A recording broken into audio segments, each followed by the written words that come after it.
Alpine Pat here, Sunday, March 19th. We opened for the winter season November 19th. Yeah, 4 months ago, almost exactly 4 months ago. 120 days we've been at the season. That's a third of the year we were open for the winter season. But I just want to thank everybody for the successful season that we had here at Alpine Valley. It's like Mother Nature wasn't much help, but I tell you, our snowmaking crew was here. Needed medical attention? Alpine Valley's ski patrol is the best. They were here. Certified ski and snowboard instructors are here in Alpine Valley, and they're some of the best in Wisconsin. But it was a group effort for the successful season.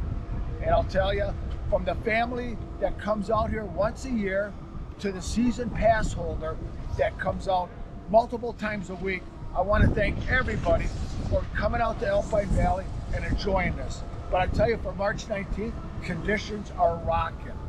And I don't know exactly when the last day of the season is going to be. We just got to see how this weather pattern plays out, but hopefully I'll see you next weekend. You never know. You never know. But if I don't, have a great summer, and I'm going to be golfing, I'm going to be pedaling my bike, and I'm going to be having fun enjoying the weather. But hope to see you soon. Yeah. Bye-ya!